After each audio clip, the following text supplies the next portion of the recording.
My name is Elsie Carter. I'm 35 years old.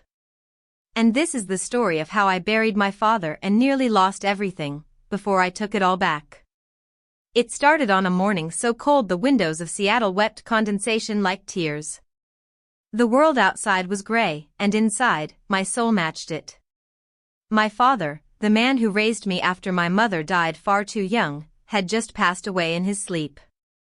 The weight in my chest was unbearable. It didn't matter that I had known this day would come.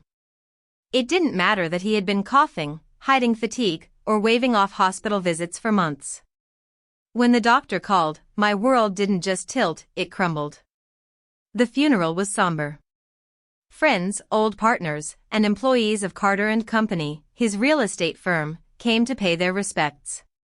They spoke in hushed tones, eyes wet with genuine grief. And then she showed up. Monica. My mother-in-law entered the chapel with the grace of a queen and the empathy of a statue. Her oversized sunglasses remained on, as if shielding her from emotion. She didn't speak to me. Not a single hug. No, I'm sorry.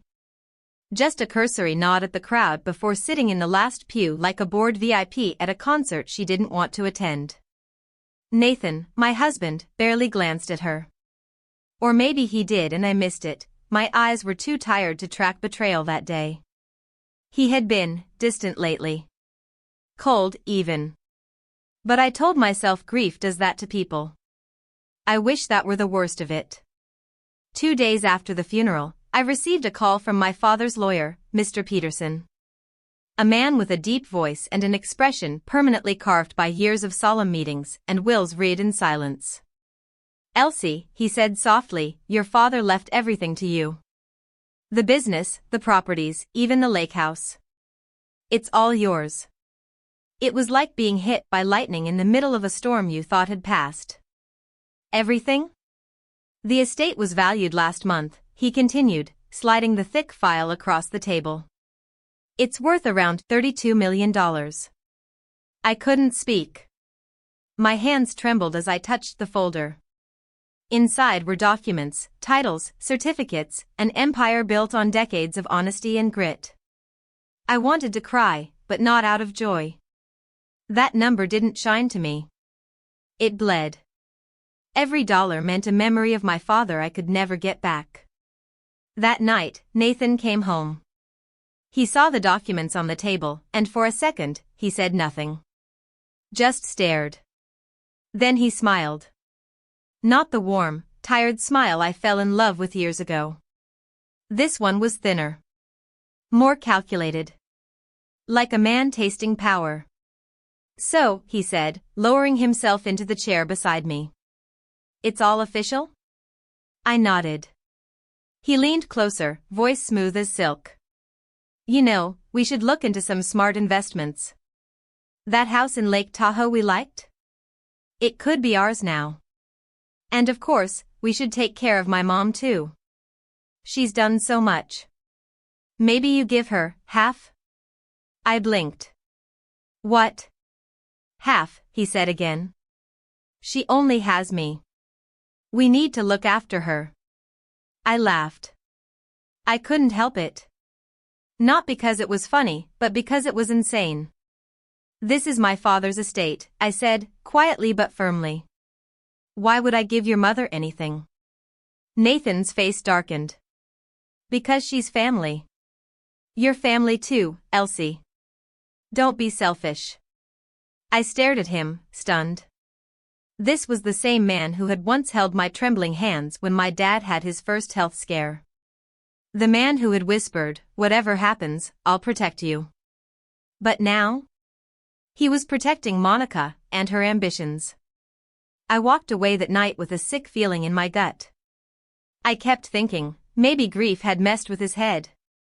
Maybe he would come to his senses. But I was wrong. The next morning, I got a call from Monica herself. Her voice oozed fake sweetness. Dear Elsie, she said, your father built a beautiful legacy. Now it's time to think about the future. I have a few business proposals, luxury senior housing, a new restaurant franchise. I'll send you the pitch. I paused. Monica, my father's been gone for less than 2 weeks. She didn't skip a beat. Your father would have wanted you to be smart. Don't let emotion cloud judgment. That night, I told Nathan about the call. His reaction? Fury. What did you say to my mom? He snapped. She's trying to help you, and us. No, I said. She's trying to take. From that moment, the atmosphere in our house shifted like tectonic plates preparing for an earthquake. Monica began showing up unannounced. She brought folders, financial advisors, even an interior designer one time, suggesting we modernize the home to match my new status. I stayed quiet at first. I didn't want a war. But it wasn't peace they wanted. It was ownership. And then it happened. One afternoon, I walked into my home office to find Monica going through my files. She didn't flinch. Oh, I was just looking for a notebook, she said with a smile so fake it made my teeth hurt. I didn't yell. I didn't scream. I just stood still and memorized the image, her hands on my father's legacy, digging through what wasn't hers. That night, I changed everything, my passwords, bank access, document storage. I contacted a private security firm. Within 48 hours, cameras were installed in every hallway, every corner. No blind spots. I wasn't just Elsie anymore. I was the guardian of something sacred. Then I found Eliza Moore. Mr. Peterson had recommended her, an independent financial consultant who looked like she could see through walls. I laid everything out. The estate. The pressure. The surveillance. She listened. Then she said, put it all in a trust. Lock it up so no one can touch it. And I did. Every asset. Every share. Every square foot of my father's empire, wrapped in ironclad legal protections with me as the sole trustee. I didn't tell Nathan.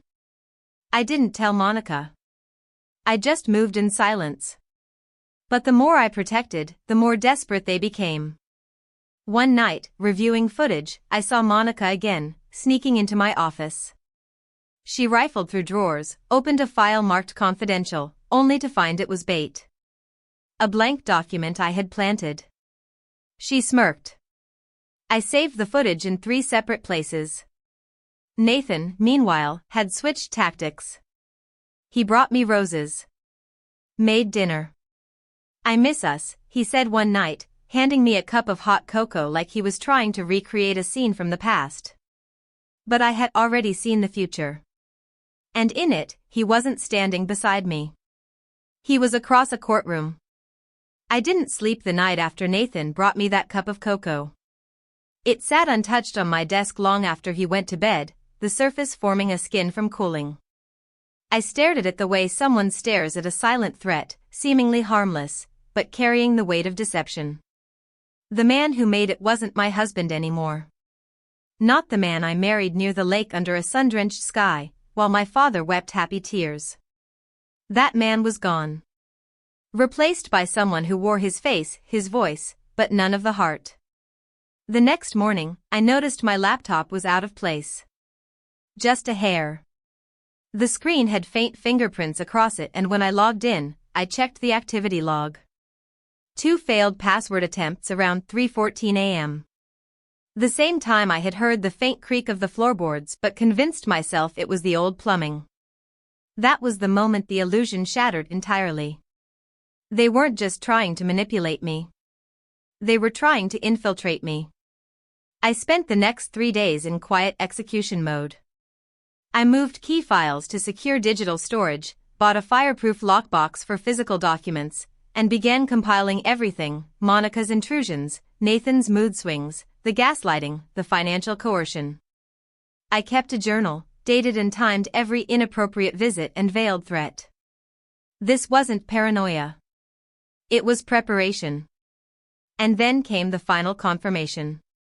I returned home early one Friday and saw Monica's car in the driveway. I hadn't given her a key. I entered the house silently, heart pounding, and found her in my office again, sitting comfortably at my desk, sipping tea from one of my mugs, looking far too pleased with herself. Her eyes flicked up to me with a calm smile. "You're home early." I didn't reply. I stared until she rose from the chair like a queen being mildly inconvenienced, adjusted her silk blouse, and said with zero irony, "You're under a lot of pressure, dear. I can help shoulder it.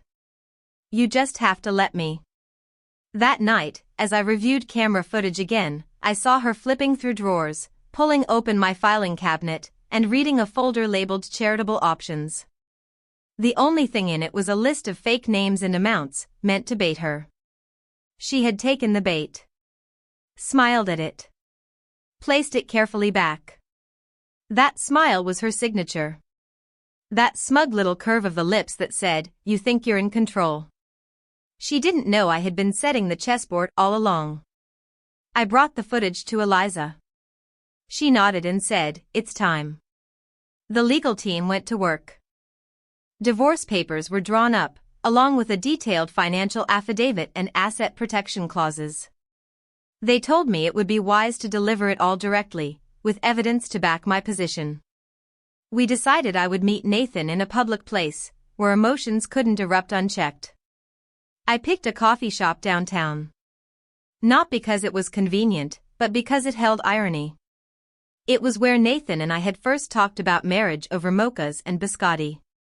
Where he once told me, "I'd never care about money if I had you." Now I was walking in with all the receipts. He arrived right on time. Rain speckled his coat and flattened his hair. He smiled as he approached, like the man I once knew was about to surface. But I had learned. There's a difference between apology and strategy. I placed the folder and a silver USB on the table. He looked at them, then back at me, confused. "What's this?" "The end," I said quietly. "These are divorce papers. And this," I tapped the USB, "is evidence." He blinked, his face stiffening. "Elsie, we can work this out." "No," I replied. "You and Monica made your intentions clear. You wanted control. But you forgot who you were dealing with. My father raised me to fight for what's mine." He reached out to take the folder, but I gently pulled it back an inch. "You can look at it with your lawyer. I've backed up every piece of footage, every voice recording, every email. Try to fight me, and it will all go to court. Try to threaten me, and I'll go to the media." His face flushed. "You planned this? You forced this." I left the cafe with the kind of clarity that people only find once they've been thoroughly betrayed. The rain fell heavier as I walked, but I didn't run. I welcomed every drop. Because for the first time in months, I felt clean. The next few weeks passed with sharp efficiency. My legal team submitted the documents to the court. Nathan's lawyer tried to negotiate. I refused to budge on one point: my father's estate was off limits. Not a dollar would pass to Nathan or Monica. They scrambled. They threatened. They begged. Monica even tried to call me again, this time from a blocked number. I picked up out of curiosity. Her voice was all venom. "You'll die alone with your millions, Elsie. That money won't hug you at night." "No," I said.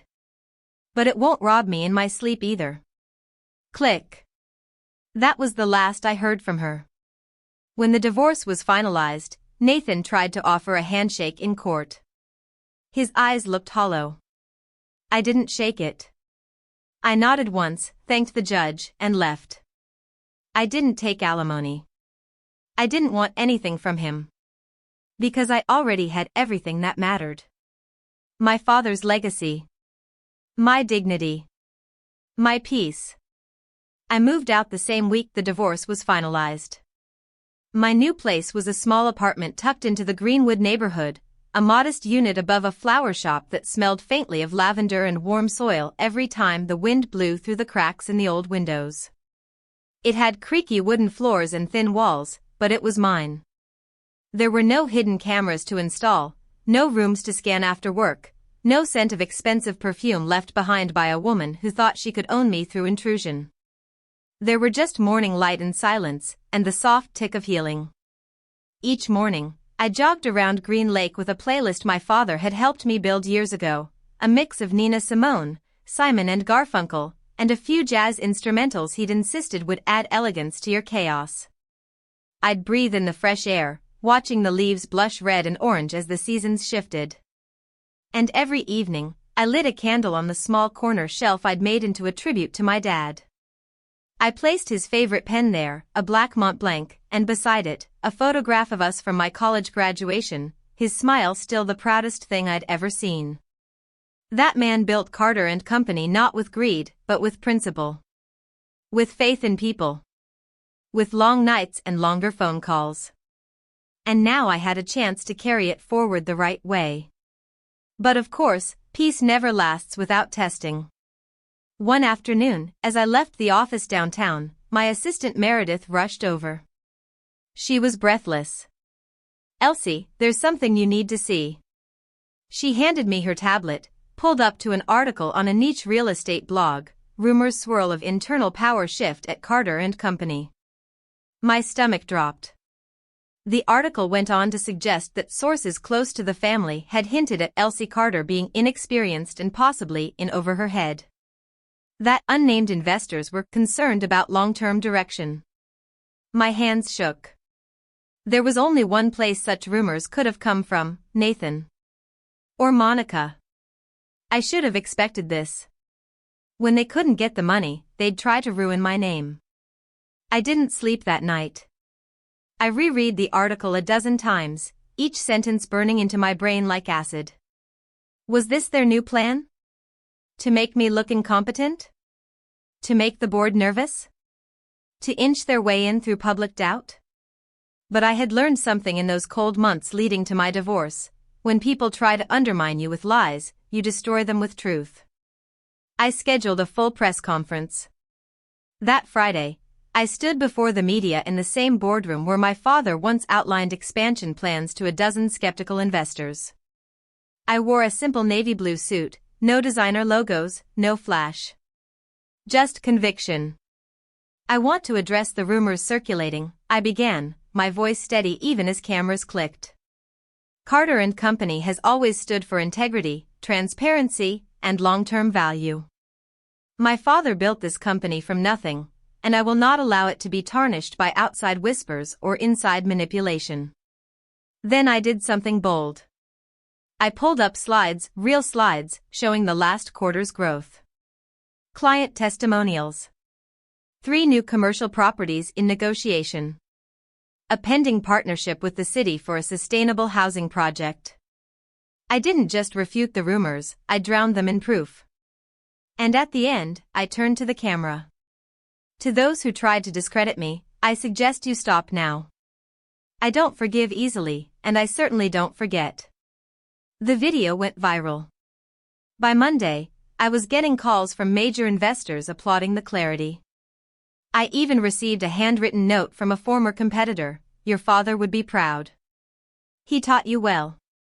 But the most unexpected message came in the form of a phone call from a private number. I hesitated. Then answered. "Elsie," came Nathan's voice. I saw the video. I didn't speak. I wanted to say I was wrong, he continued. About everything. I let my mother's ambitions become my own. I thought I was fighting for our future, but I realize now, it was just greed. Silence hung in the space between us like a fog that couldn't lift. "I don't want anything," he added quickly. "I'm not calling for that. I hope one day you'll forgive me." I sighed. Not because I was considering it, but because I realized something profound. I no longer hated him. I no longer needed him to suffer to feel whole. I just needed to keep going forward. "I wish you peace, Nathan," I said. "But I don't owe you my forgiveness. And I don't need your apology to move on." Click. It was done. Over the next month, I began laying the groundwork for something that had been in my heart long before betrayal ever touched my door, a scholarship program in my father's name. Not just for aspiring real estate developers, but for young people who came from nothing, like he did. Kids who had the vision but not the means. I called it the Carter Legacy Foundation. And with each application I reviewed, each letter from a hopeful teenager in the margins of society, I felt that missing piece in my chest start to hum again. Not whole. Not healed. But alive. Then, one clear-skied Thursday afternoon, I stood by the window of my new office, on the 10th floor of the Carter building, and looked out at the skyline my father once dreamed about. And I whispered softly to no one and everyone. They thought they could take everything from me. I smiled. They had no idea, I was everything. The day the first Carter Legacy Foundation recipients were announced, I cried. Not like I had in the weeks after my father passed, those silent, soul-cracking sobs that wrung me out like a wet towel. These tears came from a gentler place. Pride. Hope. Healing. One of the recipients was a 17-year-old named Ismail from Rainier Beach, the son of Somali immigrants, who wanted to become a city planner to help his community see itself in the skyline. I read his essay 5 times. And then I wrote him a personal letter. That's what my father would have done. That's who I wanted to be again. But not everyone was pleased. About a week later, Monica showed up at my office. She didn't bother making an appointment. She breezed past my assistant, probably bribed her with that artificial smile, and waltzed into my space like she still belonged anywhere near my life. Elise, she said, using the wrong pronunciation as she always had. I hope I'm not interrupting anything important. I stood up slowly, choosing not to answer right away. Behind her, the skyline stretched wide and golden through the window. It felt like a silent reminder of how far I'd come. What are you doing here, Monica? She set her purse on the guest chair like it was a throne. I've heard about your little scholarship program. Very generous. Very charitable. But I wonder if that's really the smartest move, given everything you've endured. I blinked, stunned at the audacity. Are you actually trying to suggest I stop helping people? She leaned forward. I'm suggesting that, perhaps, your resources could be better allocated to protect yourself. You're still vulnerable, you know. The media may have praised you for now, but tides shift quickly. There it was again, that condescending tone. That veiled threat wrapped in silken pearls. I didn't flinch. I'm not afraid of tides, I said. I learned how to swim before I ever let someone like you near my life. Her eyes narrowed. You think this is over, don't you? I smiled. No, Monica. I know it's over. I've seen the footage. I have the files. I've built the walls. You came into my home, my privacy, my marriage, and tried to steal what you didn't earn. But the truth? You didn't just lose. You exposed yourself. She stood up slowly. You're just a woman with money now. Don't let it fool you into thinking you have power. I stepped forward, quiet but firm. Money isn't power. Self-respect is. Boundaries are. Dignity is. And I have all 3. She scoffed, then walked out. And I swear, the room got brighter after she left. Still, her words echoed in my head for days. Vulnerable. That was the word she used. And as much as I hated to admit it, part of me still feared what else she might try. So I made one final move. I scheduled a board meeting at Carter & Company, not the usual quarterly kind, but an emergency assembly, where I would lay out every challenge the company had faced since my father's death, and how I'd overcome them. Not just because it was good business, but because it was time to close the loop. On the day of the meeting, I stood at the head of the long glass table, looking into the eyes of 12 men and women who had known my father, respected him, and now looked to me with quiet calculation. Not all of them had trusted me from the beginning. I didn't blame them. But I was ready now. I know some of you had doubts, I began. You weren't sure if I had the spine, the grit, the mind to lead this company. Silence. I clicked the remote in my hand. Slide after slide appeared on the screen, our growth numbers, new deals, expanded partnerships, and client retention stats.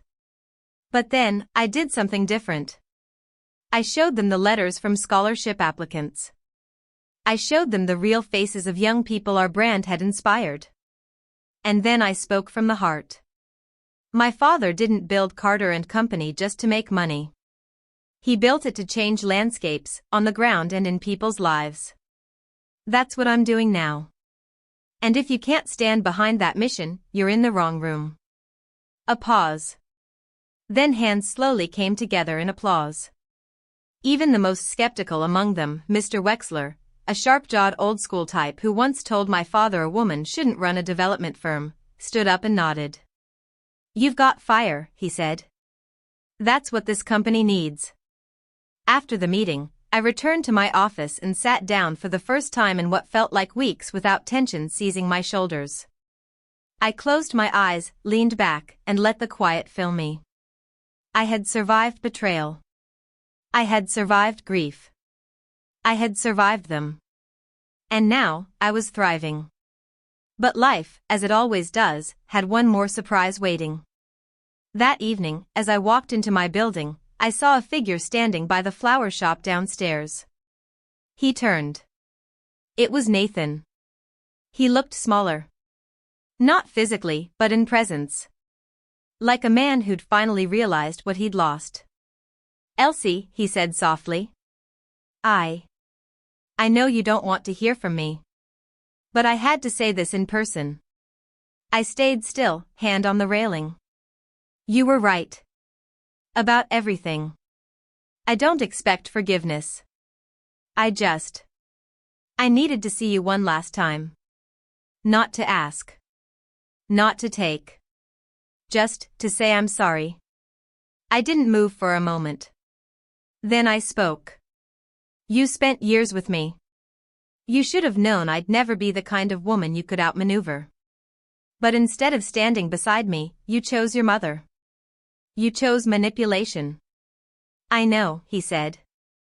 And I lost everything. I nodded. Yes. You did. Then I walked past him, up the stairs, and into my home. Behind me, I didn't hear footsteps following. Only silence. And closure. For the first time in over a year, I didn't wake up bracing for battle. There were no whispered arguments behind doors. No fake apologies hidden in teacups. No intrusions masquerading as concern. Just the soft murmur of Seattle rain outside my window and the warm scent of fresh ground coffee wafting up from the flower shop below. Peace, real peace, had finally settled over my life. But even peace requires maintenance. A few weeks after my final encounter with Nathan, I received a notice, official, cold, stamped with a courthouse seal. Monica had filed a civil petition claiming undue influence and mental duress regarding the Carter estate. She wanted a judge to declare my father's will invalid, arguing that in his weakened and manipulated state, he couldn't have made a fair decision. I stared at the document for a long time. Then I laughed. Not because it was funny. But because it was pathetic. After all the cameras, the recordings, the boundary violations, the whispered poison, Monica's last move was to accuse me of coercion? I forwarded the notice to Eliza Moore and my legal team. By that afternoon, I was sitting across from Eliza in her office, watching her calmly read through the documents as if she were leafing through a recipe book. She finished, removed her glasses, and looked at me with an amused smile. She doesn't have a case, Eliza said. You have more documentation than most fraud investigations. But still, we'll take this seriously. And we did. Over the next month, we prepared every detail. I handed over backups of every surveillance recording. Email exchanges. Time-stamped photos. My handwritten journal entries. Even the video footage of Monica entering my private office when I wasn't home. We weren't just defending my name, we were putting a spotlight on every step Monica took into the shadow. The court date arrived. It was a drizzly Thursday morning, the courthouse gray and solemn like it always seemed to be. I walked in wearing a fitted black coat and my father's cufflink charm clipped to my lapel. It wasn't for show. It was armor. Inside, Monica sat at the opposite table in a sharply tailored suit.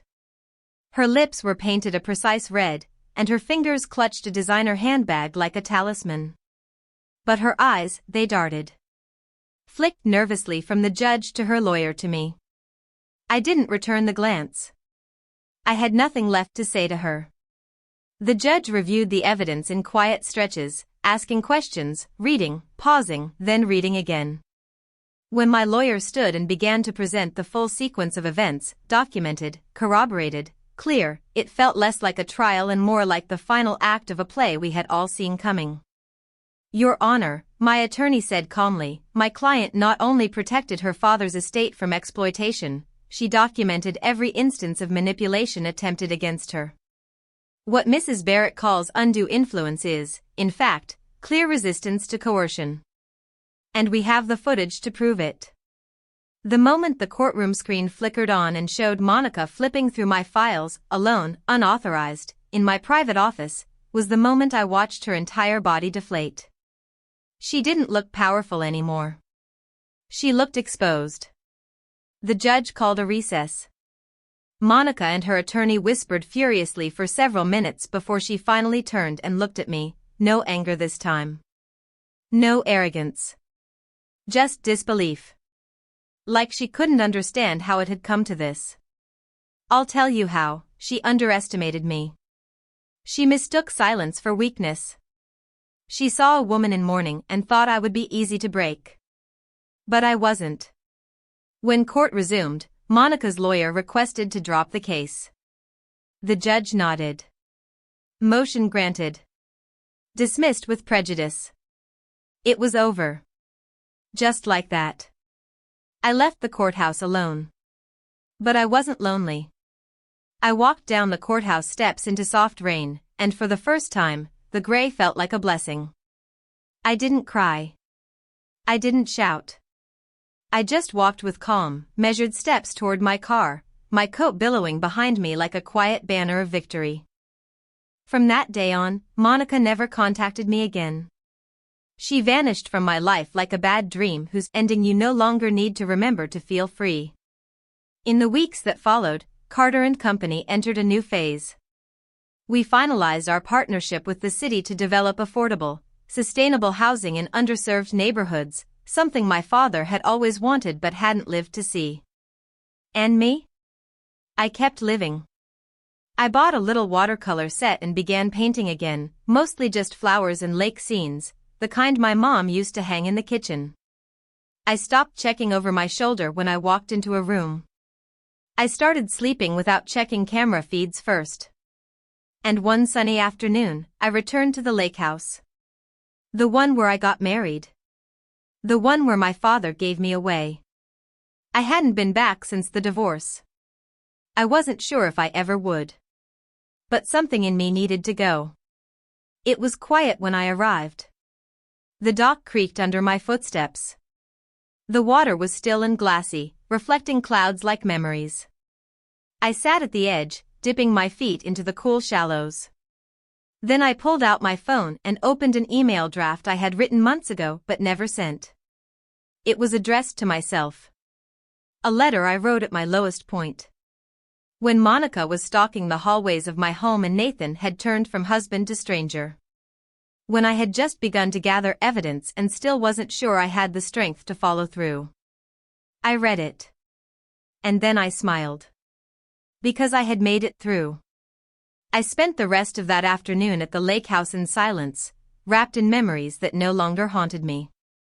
They just existed, like old furniture in the attic, dusty but familiar. I didn't cry. I didn't ache. I just remembered. And when the sun began to fall behind the trees, I locked the door, slipped the key into my pocket, and left.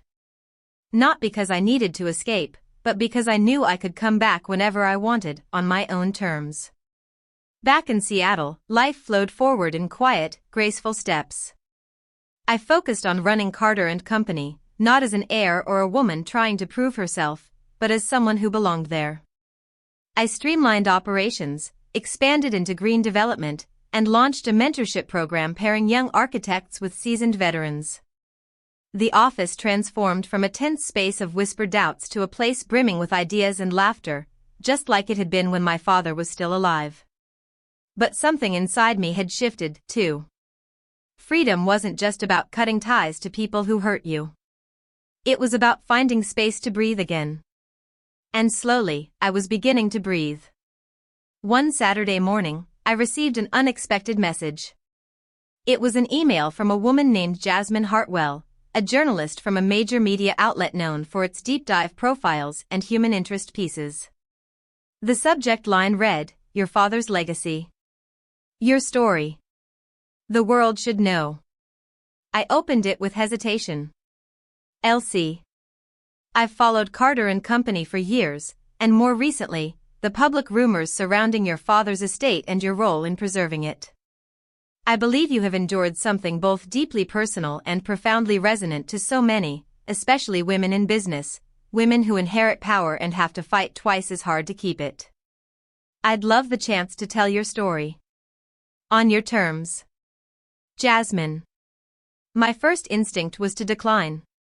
I didn't want to be some headline, some tragic heroine turned triumphant CEO. But I reread the email 4 times. Something about it felt different. She wasn't looking to exploit my pain, she wanted to amplify the strength behind it. And for the first time, I didn't feel the need to hide anymore. I replied simply. Yes. Let's talk.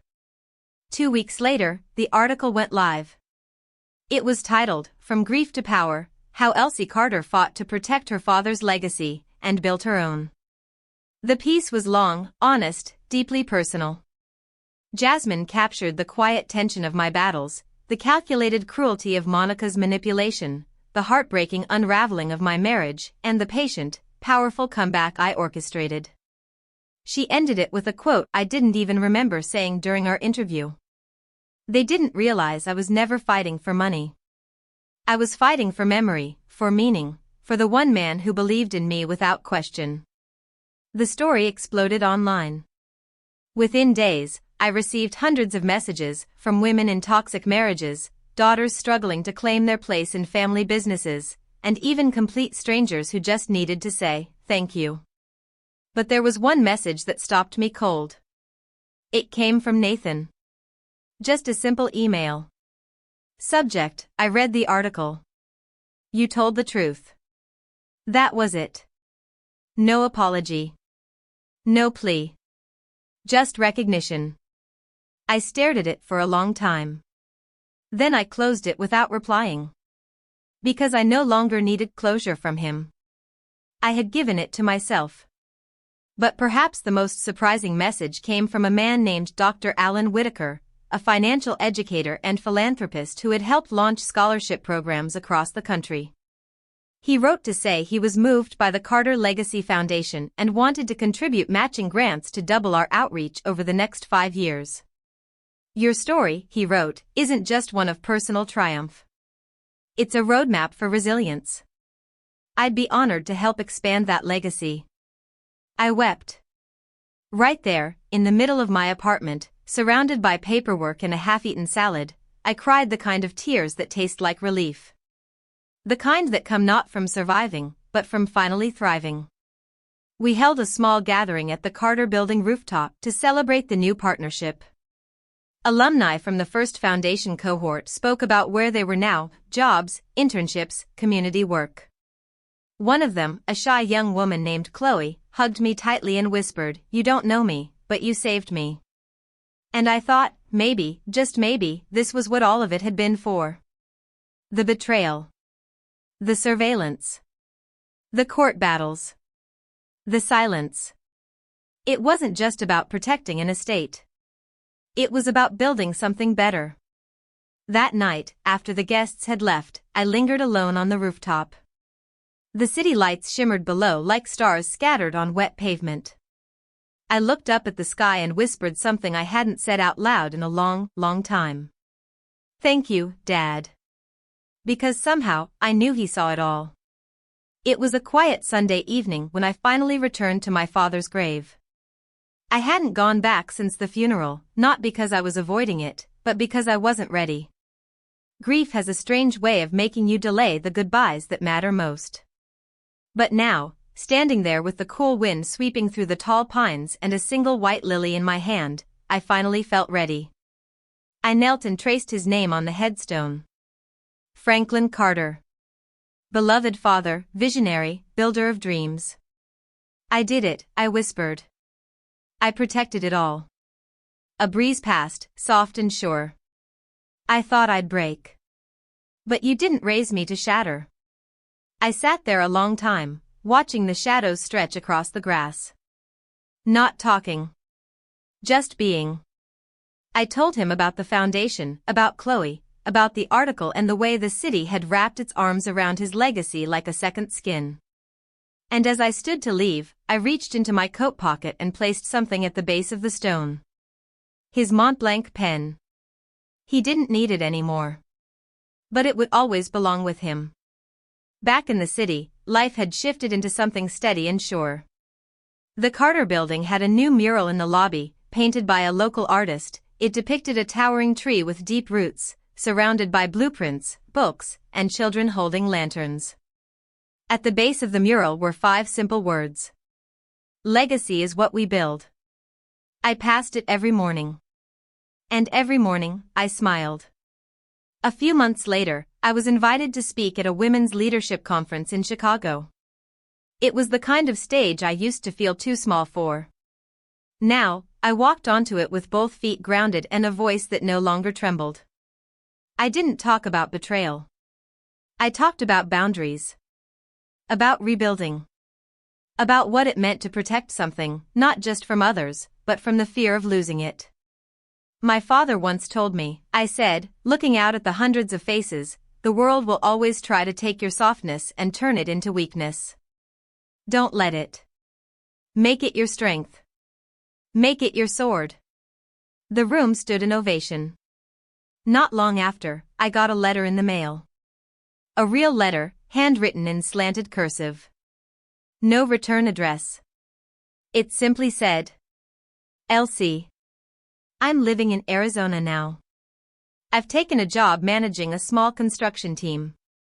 I think about you often, and not because I want to come back. I know I can't. I just wanted you to know. I see it all clearly now. You were never fighting me.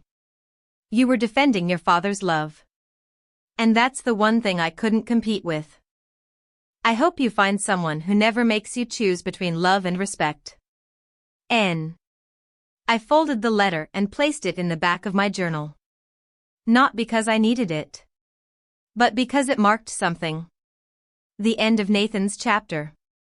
And the start of mine, unattached, unbroken, unafraid. Today, I still live in that Greenwood apartment above the flower shop. I never did buy the mansion or the glass condo in Bellevue. I didn't need it. I have peace. And purpose. And every so often, when I'm walking to work or watching the city hum from my balcony, I feel it, that soft warmth in my chest. Like my mother and father are with me. Like the path I've carved was always meant to be mine. Some nights, I still remember Monica's voice. That scoffing laugh. The way she looked down on me as if she knew the world better. But here's the thing. She thought money was power. She thought legacy was something you could marry into or steal with a signature. She never understood, legacy is earned. I didn't just inherit my father's empire. I became its guardian. And I built something even stronger than cement and steel. I built boundaries. I built healing. I built me. If you've made it this far, thank you. Because this isn't just a story about betrayal. It's about what happens after. When the house is quiet. When the cameras are turned off. When you choose not to become bitter, but to become better. And if you're out there, in the middle of your own storm, wondering if you're strong enough to survive the collapse, I'll tell you this. You are. Because power isn't about what they try to take from you. It's about what you refuse to give away. What did you think of Elsie's journey? Share your thoughts in the comments, and if you've ever fought to protect what matters most, your name, your worth, your legacy, we want to hear it. Don't forget to like, subscribe, and stay tuned for more powerful stories right here on Revenge Echoes.